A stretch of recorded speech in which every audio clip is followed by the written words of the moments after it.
Welcome back to All This Math. This is Professor Parker back at it. And for this lesson, we're going to factor a trinomial. So now let's first read the expression that we have with us. We got 25x squared minus 40x plus 16. All right. Now, this is the thing. When you see a quadratic, and how do I know it's quadratic? Because the biggest exponent you see is a 2. Whenever the biggest exponent you see out of all the terms is a 2, that's a quadratic, right? When you see a quadratic trinomial, you got to decide how you're going to factor it, right? Now, you got some options. And I like a problem like this because with a problem like this, I get to show you a couple different ways to flip it, right? We got options. One option is, if you've seen some of the other videos on the channel, on the All This Math YouTube channel, you've seen what I call the Malcolm X method for factoring, right? You know, shout out to the ancestor Malcolm X, right? And we could break this down and factor it that way. Let's do it that way first, right? Because it's a quadratic trinomial. Well, actually, when you first look at a quadratic trinomial, you don't know if it's factorable, but you got to go through the motions to kind of find out, right? You got to see if it works. It might work, it might not work. I just happen to know that, I did this problem already, you know what I'm saying? So I already know this is going to work, but I'm going to show you how it works out. But then it's other ways we could do it too. So I'm going to do it the first way using the Malcolm X method. All right, so first step in that method is you take the lead coefficient, which in this case is a 25, and you multiply it by the last number. All right, so we're going to do 25 times 16. 25 times 16.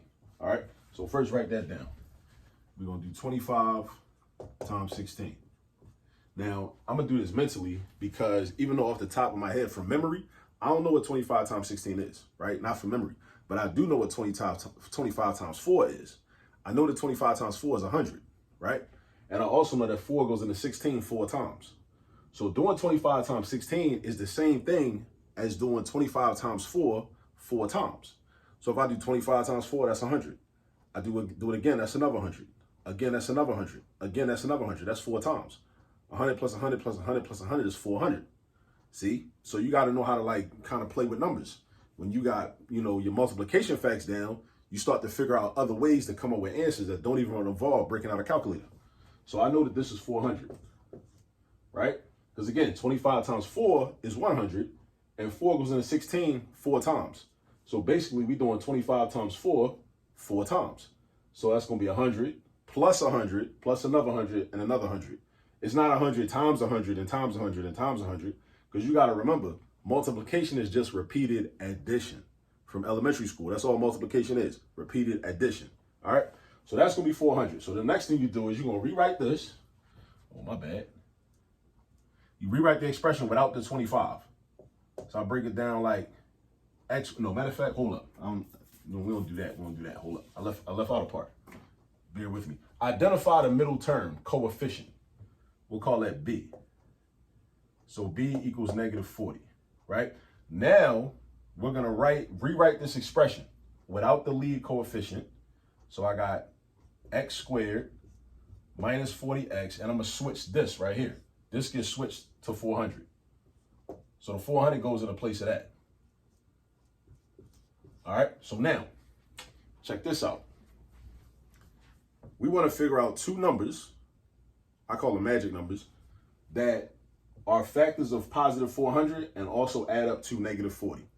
Two factors of 400 that add up to negative 40. Because look, this trinomial is a quadratic and it's got a lead coefficient of 1. So if you look in the playlist under factoring trinomials where a equals 1, a is a variable that is used to represent the lead coefficient when you got a quadratic trinomial, right?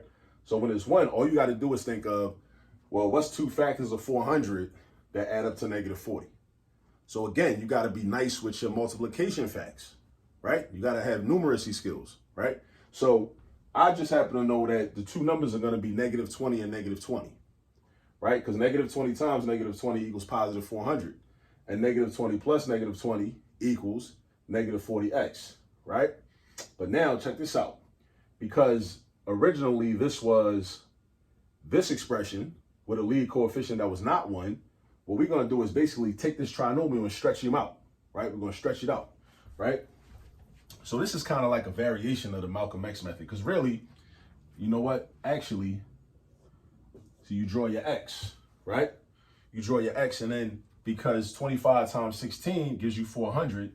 You put the 400 up here, and then the middle term, see, I was tripping. I forgot that I'm supposed to like use the X and everything, right? So the middle term is negative 40. The negative 40 goes down here.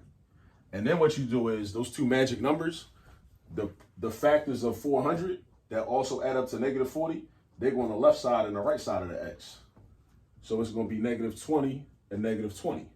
And that's why I call it the Malcolm X method. If you go on the internet, other people call it the diamond method and all this other stuff.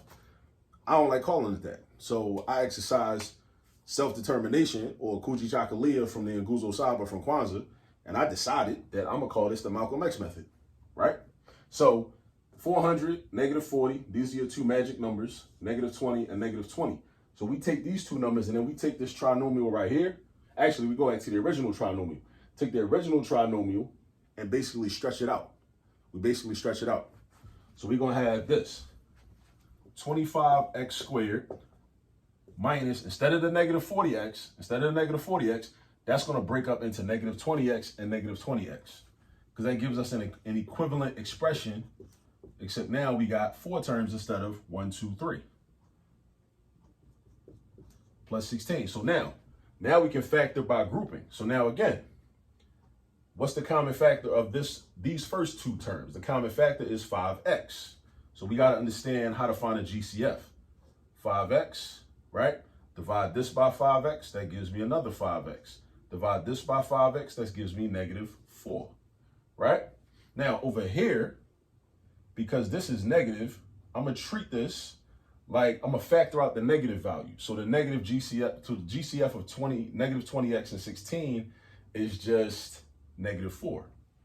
So I got minus 4, right? And then I got to divide this by this. So negative 20x divided by negative 4 is also 5x, just like we had over here. 16 divided by negative 4 is also negative 4, like we had over here. So the way I look at this, again, this is another reason why I call this the Malcolm X method, because if we understand the history of Malcolm X and how before his assassination in 1965 at the Audubon Ballroom in February 1965, he founded 2 organizations. One was the Organization of Afro-American Unity.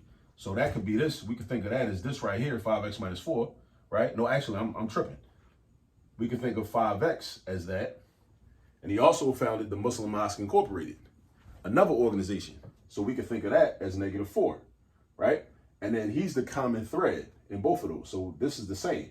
5x minus 4, 5x minus 4. 5x minus 4, so that's Malcolm X. That's Malcolm X, because it's the same.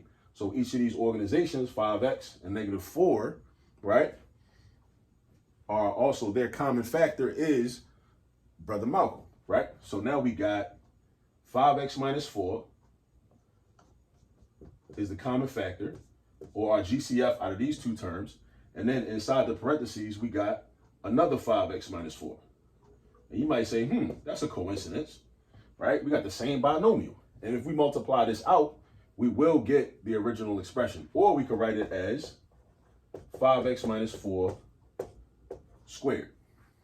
Either way, right? This is just an abbreviated version using that exponent 2 instead of using the 2 separate binomials. You know what I'm saying? So this is the Malcolm X method, but I'm going to tell you, right, sometimes you got to work quicker. Sometimes you don't have enough time to really go through methods like this, right?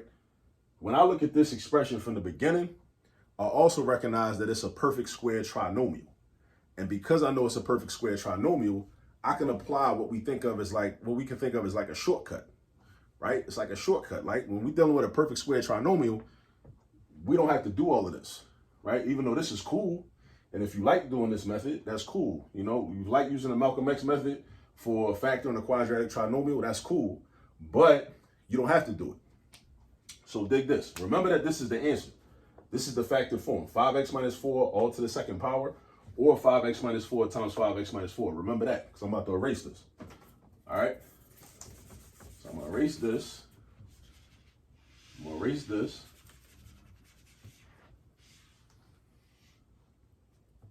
So go around that. Actually, I'm going to leave the answer down there. Now, check this out. This is a perfect square trinomial. How do I know that? Because number one, it's a trinomial. 1, 2, 3. 3 terms. 3 terms, so it's a trinomial. Also, the first term and the last term are perfect squares. 25 is perfect, x squared is perfect. 5 times 5 equals 25, so that means 25 is a perfect square. X squared is a perfect square because anytime you have a variable or a number and the exponent is an even number, that whole term is a perfect square. So x squared is a perfect square, just like x to the 4th, x to the 6th, x to the 100th power would also be perfect squares. 16 is a perfect square because 4 times 4 is 16. That's the second criteria. The third criteria is this.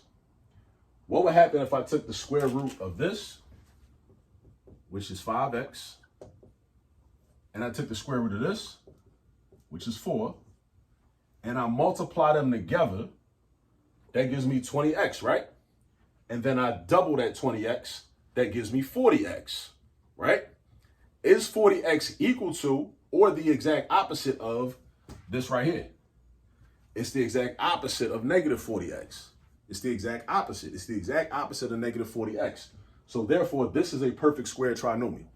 So once you establish that you're dealing with a perfect square trinomial from answering those 3 questions, is it a trinomial? Number 1. Number 2, is the first and last terms perfect squares? Yes, they are. And if I take the square roots of those first and last term, multiply them together, and then double that product, do I get the middle term or the exact opposite with the opposite sign of the middle term? I get a positive 40x, but I got a negative 40x right here. But that's cool. That's cool. We can have the opposite sign. So then, because I answered all those 3 questions as yes, now this is how I factor it. Write your parentheses like a binomial. Put an exponent 2 outside. Take the square root of the first term. Throw it in the parentheses. Take the square root of the last term. Throw that in the parentheses. Whatever sign the middle term had, put that in the parentheses. And this is your answer. So look what I did. We went through a whole lot, used the Malcolm X method for factoring, and we got this, right? But if you know how to recognize perfect square trinomials when you see them, then you can say, oh, hold up. This is a perfect square trinomial. So I can get right to the answer real quick. I can get right to the answer.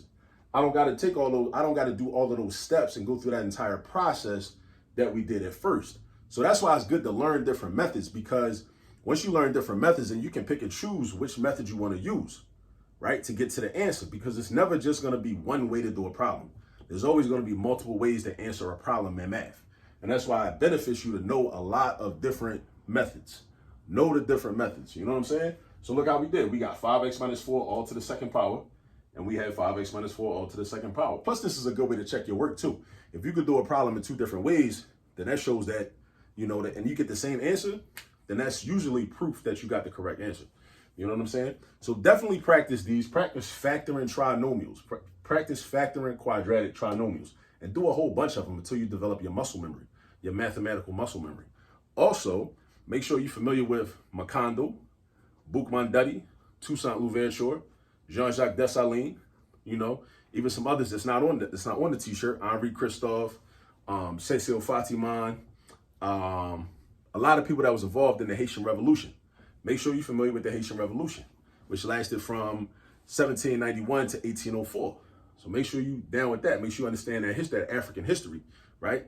And the Haitian Revolution, and how our brothers and sisters down in Haiti defeated the British, the French, and the Spanish, right? And also inspired a lot of our people that was in the United States to rise up and revolt and rebel against enslavement here in the United States during that time period at the same time. So definitely go do your research on Haitian Revolution. You can check out Jacob Carruthers' book, The Irritated Genie, C.L.R. James' book, The Black Jacobins. Wade Nobles has a book on the island of Memes, or the island of memes, and other people have books as well. You know, Gerald Horn has a book on the Haitian Revolution, and there are other books that I'm not even familiar with, that I'm, you know, either have never heard of or they escape me right now. But definitely do your research on the Haitian Revolution, know who these people was. So do that, and also practice factoring trinomials, all right, so you can develop your mathematical muscle memory. And I'll see you on the next video. Peace.